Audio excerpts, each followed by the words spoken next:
Hello, and welcome to Lesson 6. Feels good to be back with you talking about literature after your paper was due in Module 5 at the midterm. I'm very much looking forward to reading those and planning to get to them as soon as I can. Where do we turn our attention now that we've completed the first half of the course, and really the first unit? As I've said a few times, the goal of this class is to help us see how literature can help us answer some of the biggest questions we have, the common questions people ask when they're in their very existential moment of wondering about the bigger things. And I thought we would chunk it out into two chunks, 2 units. And so the first unit was very, you could say, horizontally focused. Horizontal as in the people around us on the same level. Other human beings. So we opened by talking about suffering, and then we had 3 lessons on interacting with other people in a variety of capacities. In general, why interactions are important, and finally, specifically within our communities. So what is the next unit for the second half of the quarter, and how does it build on what we talked about in the first half? Since the first half was, as I said, I'm going to go horizontally focused, other people, the world around us. The second half is more vertically focused or larger scale focused. So these are questions about the nature of the world, the nature of the universe, what else is out there, those kinds of questions. So in a way, you could say we're asking even bigger questions now, although I would argue that the questions from the first half of the quarter were equally important, even if they exist on a smaller scale. But how do we build on what we've already had before? That was the second part of what I just asked, right? So we talked about human interactions and relationships, and that discussion culminated in a discussion of the immediate people, the people in our communities. Well, the text today, especially the story for part 2 of this particular lesson, deals with family relationships again, and very, very immediate. It could have fit right into lesson 4, but it gets at this bigger question, the question of the nature of evil, which is a really challenging, complex question, exactly the kind of question literature helps us with and that we're meant to take on in a class like this. So, in other words, we're going to start looking at more larger scale things, but all of these larger scale things we look at still have to do with how human people get along or don't get along. So everything is interconnected, and ultimate goal is not necessarily giving you answers to these questions, but helping you get closer to them, helping you continue to work on, continue to grapple with these questions. And the first large-scale vertical kind of question we're going to ask is, does evil exist? This is a really challenging question, one I've struggled with throughout my life. I think the answer is, in the simplest, most fundamental sense, yes. But it's more of a question of what do we do with that?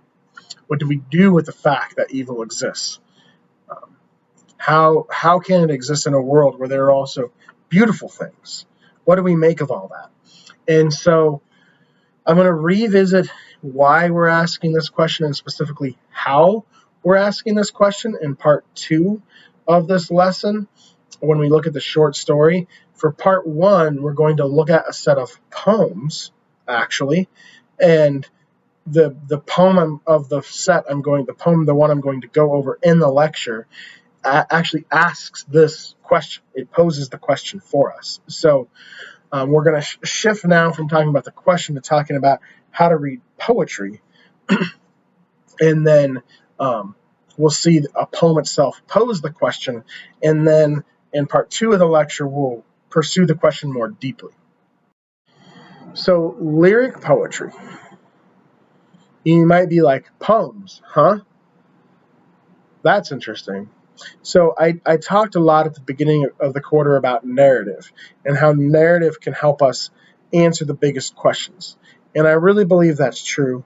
and about 80 to 90% of what we read in this class will be narrative-based. Short lyric poetry typically doesn't tell a narrative or a story. Sometimes it does, but usually it doesn't.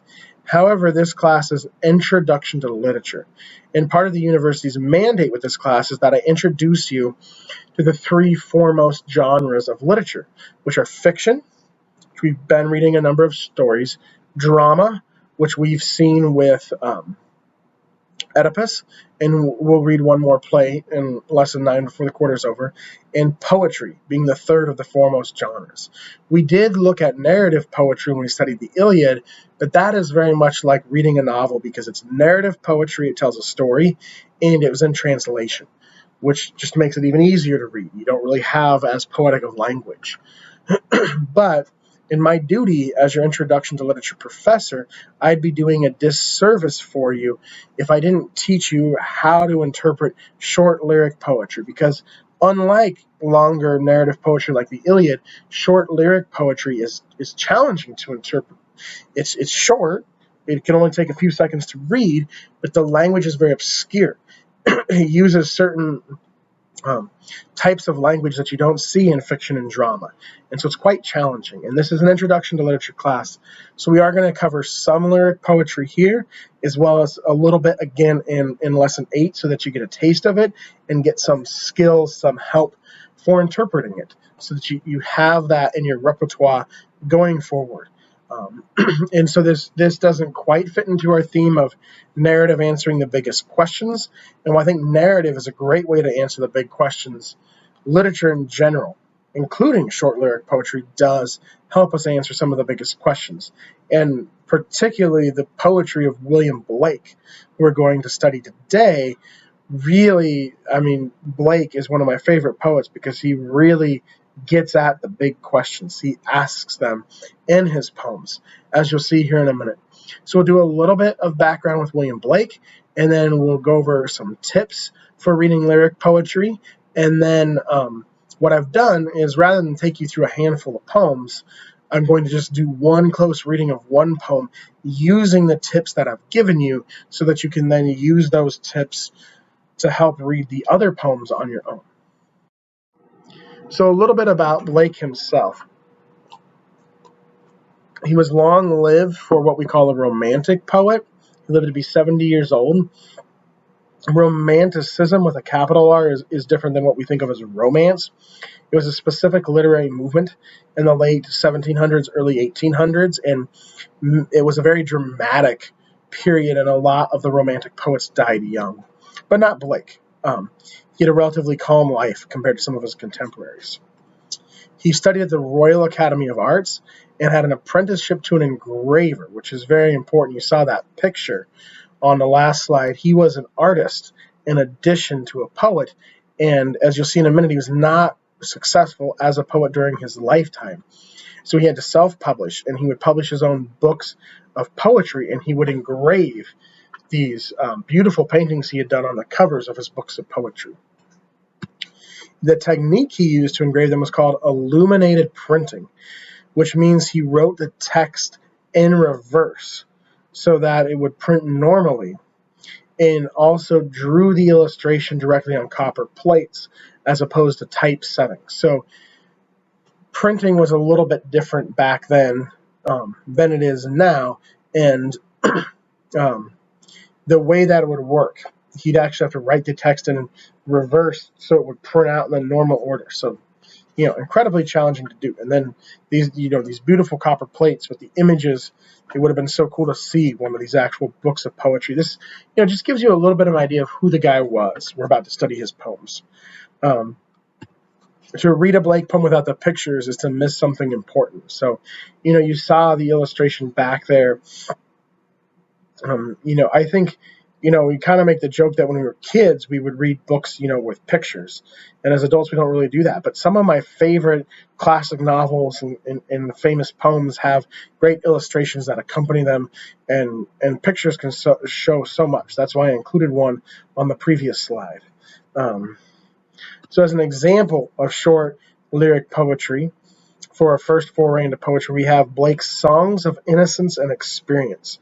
So you see, I think I've got 6 poems here for you, and 3 of them are from his volume Songs of Innocence, and 3 of them are from his volume Songs of Experience, and 4 of them, the 2 Chimney Sweeper poems and then the Lamb and the Tiger, are intentionally paired together. And for the most part, if you were to read these books of poetry in their entirety, there's almost always a poem in Songs of Innocence that's intentionally paired by Blake with a poem in Songs of Experience, the way Chimney Sweeper 2 complements Chimney Sweeper 1, and the way Tiger complements Lamb. And that duality was an important part of Blake's writing, which we'll get to when we get to the threads. And so he was known mainly for his short lyric poetry, but he also wrote long prophetic books of poetry. Prophecy, as in they were very spiritual and predicting things in the future. The most well-known ones were called The Marriage of Heaven and Hell, The Four Zoas, Milton, and Jerusalem. And so he basically invented his own version of Christianity. It's very different from like what we would think of as Christianity. It would technically speaking, in technical terms, be a denomination of Christianity because it involves Jesus as a prominent figure in other aspects of the Bible and other aspects of Christianity, but it's very, very different from what you probably have in your head as Christianity. If this were a class more in depth with Blake or the Romantic period, then I'd go into the details of that. But suffice to say, he was engaged, with the Bible and with Christianity. So spirituality, and whatever he may have believed, spirituality in these themes from Christianity were very important in his work. And so that's important background to have as you read these poems. He was not famous during his lifetime. He didn't have financial or critical success with his poems, but he's since become what we now consider one of the greatest authors, greatest poets of all time, because his poetry was revived by later writers, a group of poets in the mid-19th century called the Pre-Raphaelites, and mainly the really famous Irish poet William Butler Yeats in the 1920s. These people said, hey, we should be reading Blake. And people started reading Blake, and they were like, oh my gosh, there's so much of value here. And so now Blake has become this highly canonical author, a great books author, we would call him now, even though during his lifetime he was basically obscure and unknown. So that's a little bit on Blake. I love to just, give you that context, kind of anchor you in knowledge of the author so you have an understanding of what this person was like as we start to read their work. But now, as I promised, tips for reading short lyric poetry. Like I said, it would be a disservice to let you get through this class without helping you learn how to read poems like these that are challenging to read because they're short, so you can read them quickly, but you can read it quickly, but you almost have no idea what it means. So what is, you could say, the proper or the most effective way to read short lyric poetry so that you get the meaning out of it and you're not just done after 30 seconds but have no idea what you just read? How do we avoid that? Reading short lyric poetry is very different from reading long epic poetry, such as the Iliad, which in translation reads more like a novel than a poem. For lyric poetry, here is what I suggest you do. Read the poem once at a normal pace to get a feel for the language. Poetry is all about sound and rhythm and language, so you want to just read it through once. You may not know what any of it means, but just get through it. Then, read the poem again, but out loud, saying the words aloud, and slowly, as slowly as you can, to get a feel for the rhythm. Punctuation is very important in poetry, so commas, periods, those things that essentially force you to stop reading and pause, you will do that if you're reading slowly and out loud. And so you'll start to get a feel for the rhythm, and you'll hear what the poem is supposed to sound like. So language, rhythm, and sound, those 3 important aspects of poetry come through if you read it at least 2 times. But then what I suggest you do is try to paraphrase in your own words what each line of the poem means by making notes in the margins. So all quarter long, I've been talking about keeping your pen or your highlighter, whatever you're using to write, busy as you read, making notes in the margins. With poetry, it's imperative. You can even print out, if you want, these short poems and just jot things down next to them. But as I said earlier, poetry uses really specific types of language that you don't usually see in novels or drama, such as things like metaphor, personification, hyperbole, maybe ones you haven't heard of like metonymy and synecdoche. What are these things? Well, we don't have time for them today, so we'll talk about them in lesson 8. But suffice to say, they're tactics or specific types of language the author used to give poetry that feel it has, where you read a poem and you're like, oh, that sounds beautiful, but I have no idea what it means. Those specific types of language give it that poetic effect. So what do we do? Well, poetic language, in that sense, is almost like, you could say, a foreign language. So you translate it. You read a line of poetry. What do you think the author means? You may not know, but take a guess. If you've read through it a couple times, as I've suggested already before doing this, then you probably do have some sense of what it means. In reading it as you do this, trying to grapple with it, struggle through it as you do this, you'll start to get a sense of what it means. So in the margin, give a regular rather than poetic English translation of it. And after you do this, read through your paraphrase, read what you wrote. By then, by doing all these steps, you'll probably actually have a fairly good idea of what the poem is trying to say. So read it one more time, a fourth and final time, again, out loud and slowly, after going through your paraphrase, after doing all of that work. And by then, after this fourth time and after all that paraphrasing, during the third time, you'll probably really have a sense of, oh, this is what this poem is about. And so you have spent a lot more time, but you'll know what it means. And I had to tell you, when I was an undergraduate, I hated poetry, even though I was an English major. Did not want to read it, did not want to deal with it. Then in graduate school, getting my graduate degree in English, I found out I had to in order to graduate, to pass my classes. And so I had to learn these steps.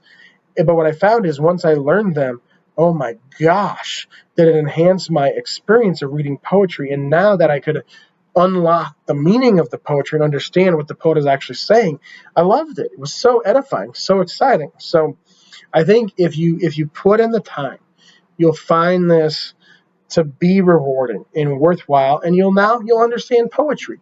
You'll have unlocked, that mystery, that enigma that's always eluded you, unless you've ever learned how to read poetry before, like it eluded me for years.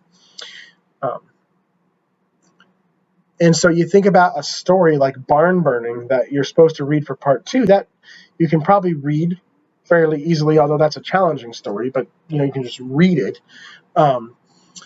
That probably takes you like an hour to get through it and kind of highlight and understand what you mean. You have 5 or 6 Blake poems, you might have to spend 10 or 15 minutes a poem or more to do what I'm saying here. So it ends up being roughly about the same amount of time, even though if you just read the poems on a surface way, it'd take you like 5 minutes. So when I assign poetry, I'm expecting you're going to spend as much time on it as you would the other readings, because you'll be doing these steps, and then you'll get something out of it. So to kind of wrap up, I have 2 more bullet points here. So once you've read it 4 times, quickly, slowly out loud, paraphrasing it as you go, one final time, you'll probably really have a sense of its meaning, but you've paraphrased each line. So the second to last step is, what is the unity of the poem? Try to write one more note. Write one sentence that sums up the poem as a whole. Right? If you've gone line by line, you have a lot there, but you don't necessarily have it all unified. So once you feel like you've done it enough times, read it enough times, you know what it means, try to, in just one sentence, or maybe a few, but if you can, one sentence, what is the poem about? And then lastly, the question we always ask is, why does it matter? What is significant? You've written that one sentence summary of the poem. What is significant or meaningful about that sentence, about the message of the poem? Why should we read this? Why should we recommend it to others? Because that's the question we need to answer with anything we read. So hopefully these tips are helpful to you. and they'll unlock the beauty of poetry for you. All right, so what are some threads or themes we'll look at as we study Blake? A quick note, I'm going to do a close reading of his poem, The Tiger, using those steps I just showed you after we go over the threads. But like I said, I put 5 other Blake poems in the required reading. So the first discussion board question you can choose is to pick one of those other 5 poems and do the steps I just showed you and put your summary of the poem as your discussion board post. So that's an option. But I also will have discussion board questions that emerge from our close study of the tiger. So it would be pretty boring and pretty long for me to do an analysis in the lecture of 6 poems. So I've just picked one. And the reason I've chosen the tiger is I think it is most pertinent to this question, does evil exist? And if so, what do we do with it? It actually asks that question itself. So what are some threads I noticed while I was reading the tiger?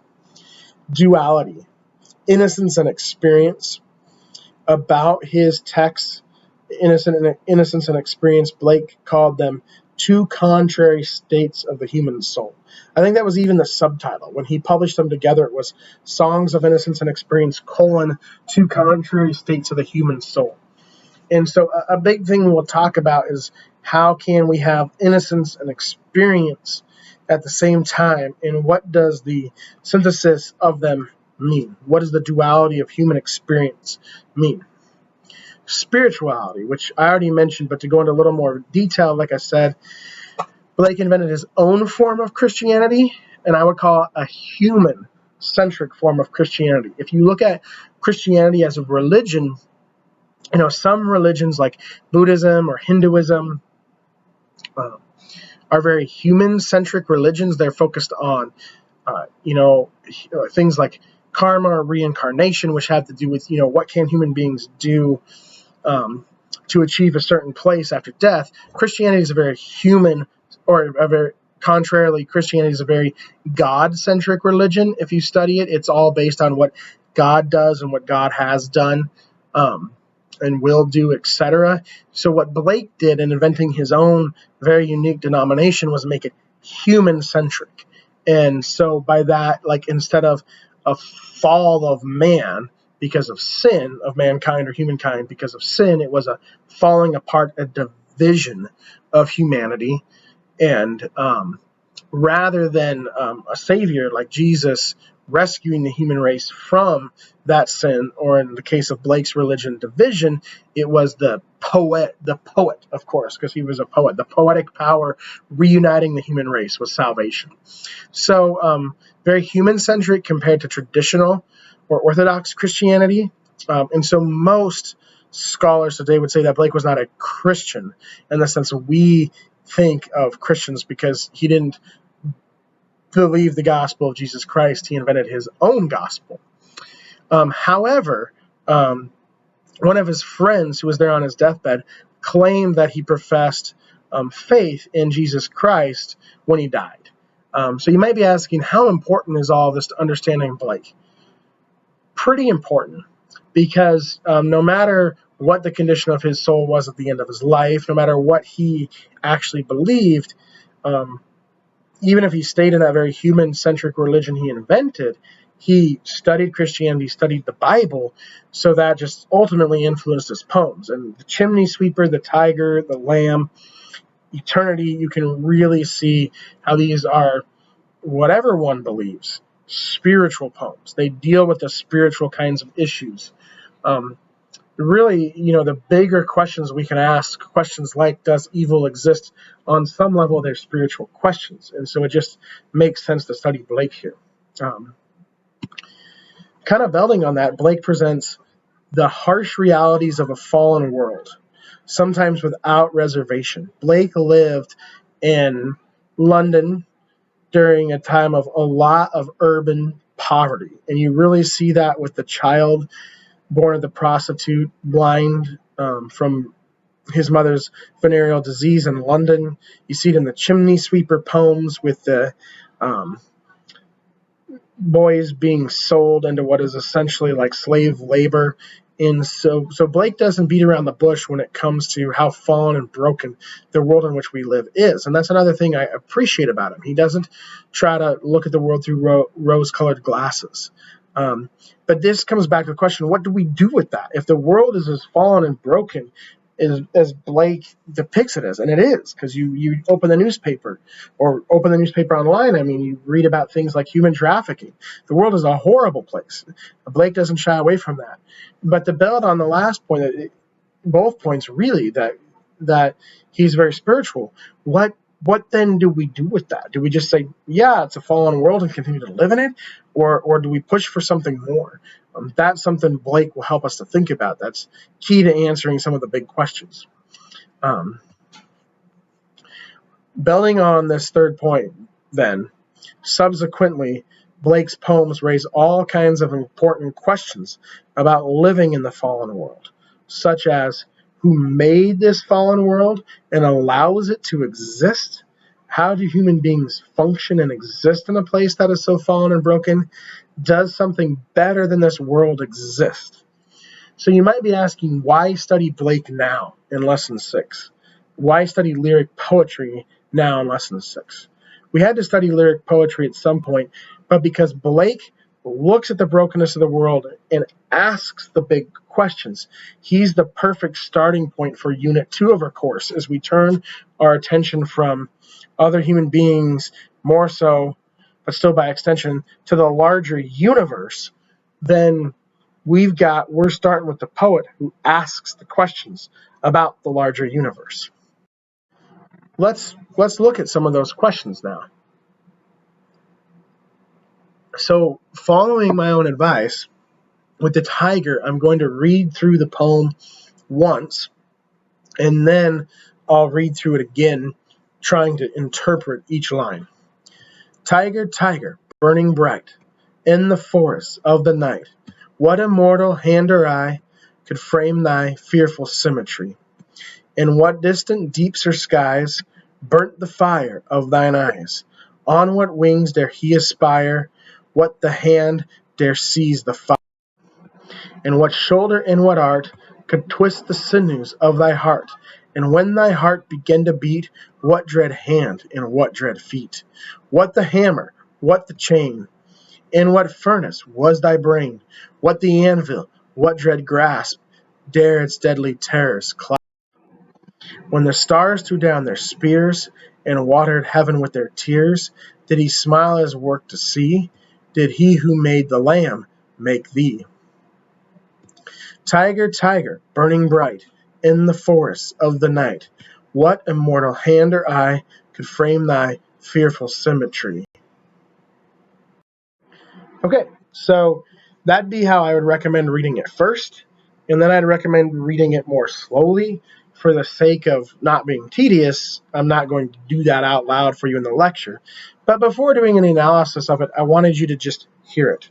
So now I'm going to go through, and I'm not going to paraphrase every single line like I would recommend you do on your own, simply for the sake of time, but I'll try to paraphrase at least the four most important stanzas, and I'll read them as I go. So the opening stanza, which refrains at the end, so you've heard it a few times now, but you're going to hear it more. I love it. Tiger, tiger, burning bright, in the forests of the night, what immortal hand or eye could frame thy fearful symmetry?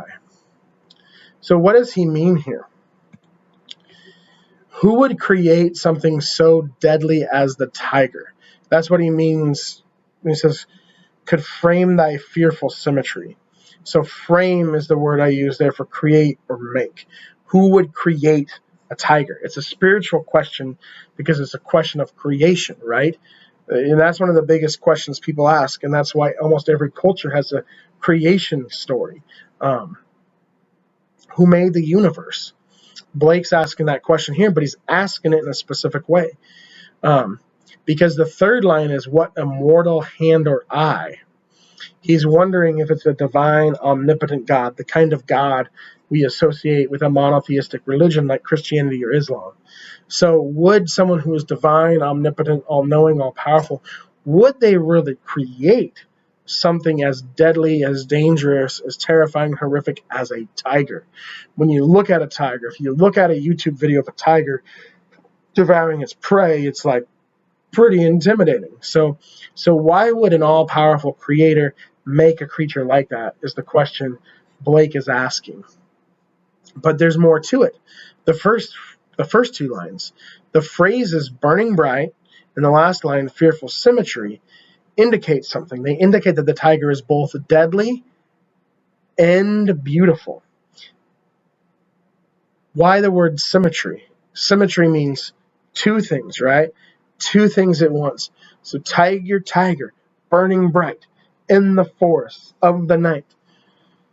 There's something beautiful about a tiger as you watch that YouTube video, right? It's terrifying what a tiger can do. I never want to be in a room alone with a tiger ever. But if I'm watching it on YouTube or from a safe distance, pretty amazing what I'm seeing. So it's burning bright, but the symmetry is fearful. It's scary because of what a tiger can do. It's terrifying. But since it is beautiful, it's also symmetry. It's more than one thing, it's two at once. It's beautiful, dangerous, right? Dreadful and beautiful. So a tiger is a good example of how something can be both terrifying and beautiful at the same time. And that's the initial point Blake is making. So keep that in your mind as we read the rest of the poem with analysis. But a question just to meditate on as we do that. Have you ever seen anything else like that? Besides a tiger, besides a cheetah, like don't just, veer a little bit to the side. Like think about it more deeply. Have you ever seen something else that's both dreadful and beautiful? Blake wants you to meditate on that. Next stanza. In what distant deeps or skies burnt the fire of thine eyes? On what wings dare he aspire? What hand dare seize the fire?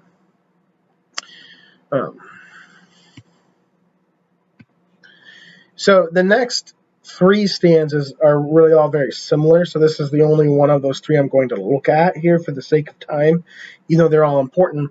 But they're all describing the process of creation. They're asking who, where, what made the tiger, just kind of going to more detail the process of creation.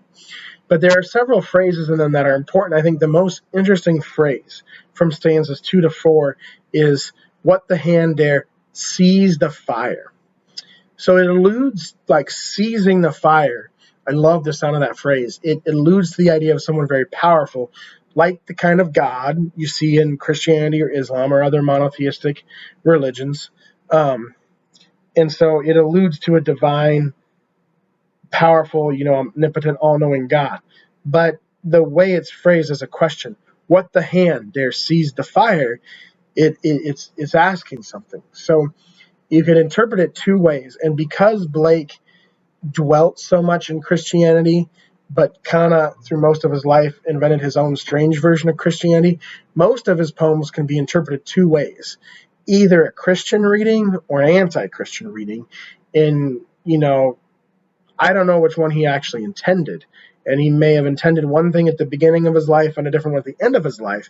But regardless of what he intended, most of them can be interpreted two ways. So here, if you interpret it in a Christian way, it would imply that, God is all powerful. Only God can seize the fire. Only God can create the tiger. To reading it in an anti-Christian way would be what the hand dare seize the fire. It's kind of the audacity. Who would claim to be that powerful, which is often a critique people make of Christianity is how can you have a God that's that powerful? Blake continues to explore that question, that challenge. So as I said, the next two stanzas after that one really deal with kind of the same things, the process of creating the tiger. Let's skip past this for the sake of time and look at the penultimate stanza before the refrain, where he really takes us to fully new territory. When the stars threw down their spears and watered heaven with their tears, did he smile his work to see? Did he who made the lamb make thee? So here the poem becomes connected to its counterpart in Songs of Innocence, the lamb.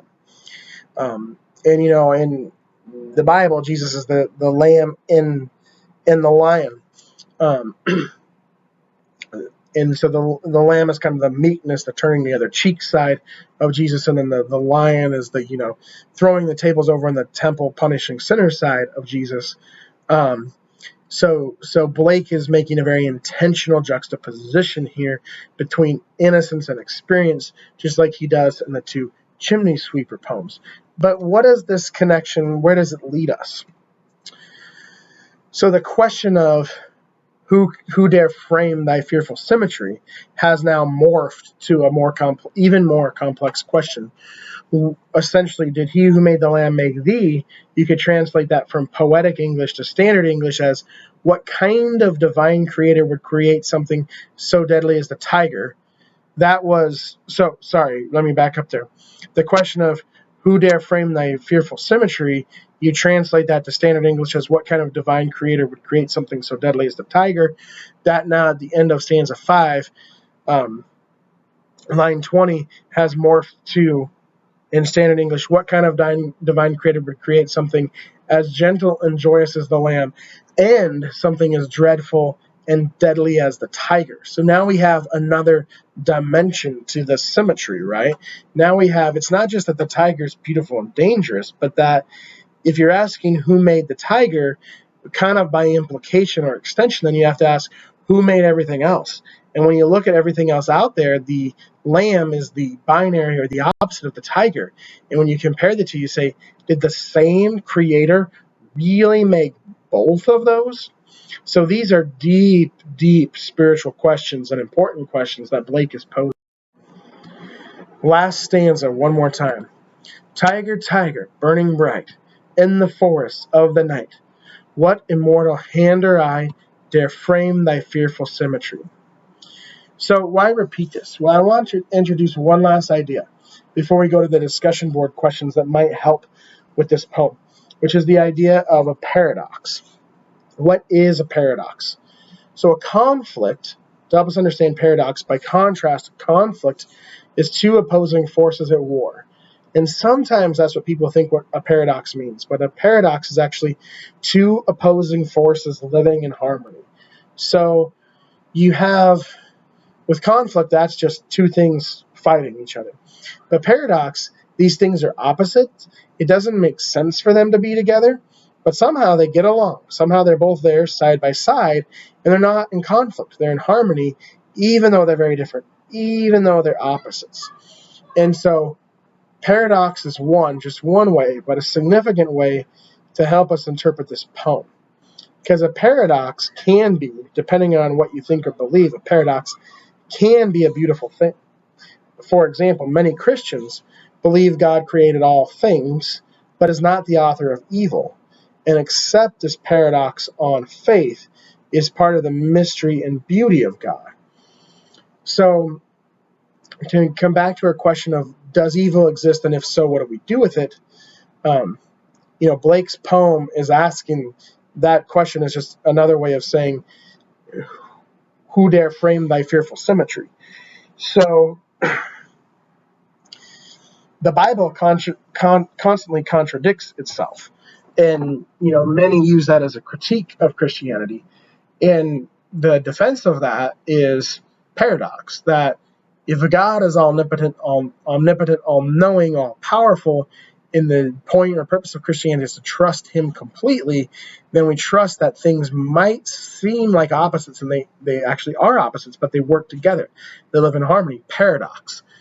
And many would argue that that's beautiful, because in order to trust it, to believe in a paradox, it takes faith, right? Tremendous faith. Faith also being a part of religion. So that makes the paradox beautiful. And so you can say, in that sense, you can interpret the poem as a paradox, right? That the same person did make the lamb and the tiger. That the tiger is both beautiful and dangerous. And that's okay. That's, we take that on faith. And in a sense, then, the tiger being both beautiful and dangerous is just accepting that is beautiful in of itself. So I'm not saying that's how this poem has to be interpreted. It's just a challenging poem, and I'm giving you one tool here, one strategy, one method to try to help you interpret it with the concept of paradox. Blake's poem then challenges us to attempt to reconcile the evil of the world with an explanation, right? Like, this is why we started with this poem in lesson 6 instead of in lesson 8 or 9, because we're starting the second half of the quarter. Blake asks the questions. He doesn't necessarily answer them. He says, what immortal hand or eye dare frame thy fearful symmetry? So he's not answering it. That's why it could be interpreted in a Christian way or an anti-Christian way. So, or any other number of ways. Just 2 examples. Because he's not answering the question, but he's challenging us. He's throwing the gauntlet. And I think I've argued this all quarter long, we need to, as a human race, try to answer the big questions. So I love that Blake has thrown the gauntlet, has asked the question, and encouraged us to try to answer it. So he's saying there's evil in the world, and how do we reconcile that? Is it, part of God's plan? Like I said, the Bible says that God's not the author of evil, but he does use it. He works evil for good, Genesis 50, as an example. Is it evolution? Is it, the tiger and the lamb have just evolved, and it's natural selection, survival of the fittest? Those are only 2 possible options. There could be lots of other things. And so you can get into that on the discussion board, and I'm very much looking forward to it. But Blake has thrown the question out there, and I appreciate that.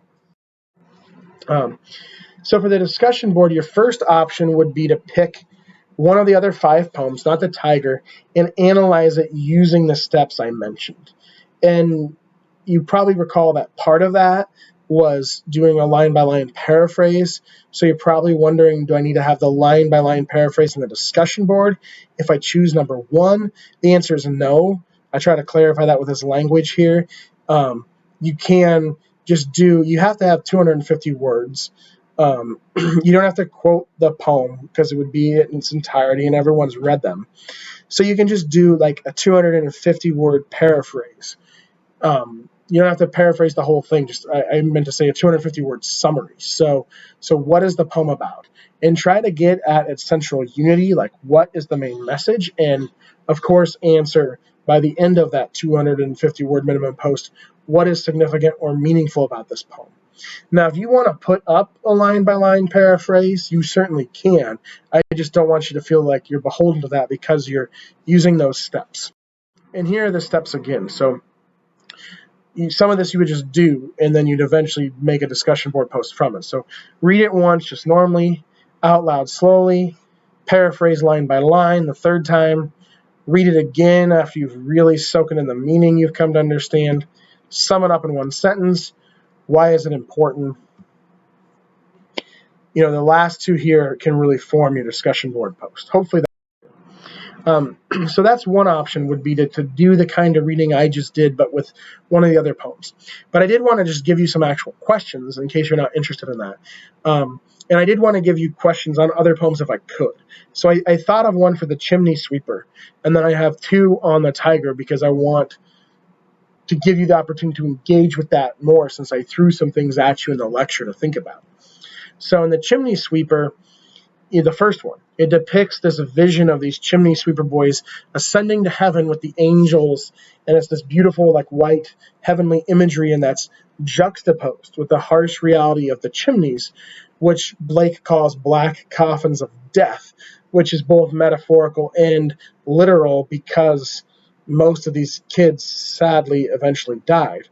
So, and Blake also references God the Father there, which is a Christian concept. And so if these boys truly believed God as their father, and Blake truly believed that would be a very comforting thing. But you also have those black coffins of death here. So Blake could very well be mocking Christianity. And as I mentioned, his poems usually can swing both ways, depending on how the reader interprets them. So which particular interpretation do you prefer for the chimney sweeper, if you answer this question, and why? Now, 2 questions about the tiger. The first one would be to work with the phrase fearful symmetry. Do you agree that tigers are both dangerous and beautiful? Maybe you don't see any beauty there. I don't know. Can you think of anything else that is both truly horrifying but also beautiful at the same time? Or if that's too hard to think of, just other paradoxes you know to be true. And then do you accept or reject the idea of fearful symmetry? What are the implications of accepting it? So, is it true that the tiger is both dangerous and beautiful? Or would you rather push away that thought? But if it is true, what does that mean? Like, if Blake's asking a question, what immortal hand or thy dare frame thy fearful symmetry? You answer that question, but then what is significant about your answer to the question? Finally, you can try to answer Blake's question. Did he who made the lamb make thee? Another way to think of this question would be, how can creatures as meek as lambs and as deadly as tigers exist in the same world? Whether you take like the Christian kind of response I mentioned as one possibility, or a different one, how is it even possible? Do you believe paradoxes exist? So another opportunity to talk about paradoxes, because I really believe they're at the heart of this poem. And if so, have you ever observed any? Do you think the answer to the question, did he who make the lamb make thee, is yes or no? And again, if yes, what are the implications? So really similar to question 3, they kind of get at the same bigger question, but one deals with the duality of the tiger itself, and then question 4 deals with the world, with the tiger and the lamb being in the same world. So I think these are some of the biggest, most important questions we can ask. They're launching us off, kicking us off into the second half of the quarter. And as always, especially now, love to hear what you think. To read it.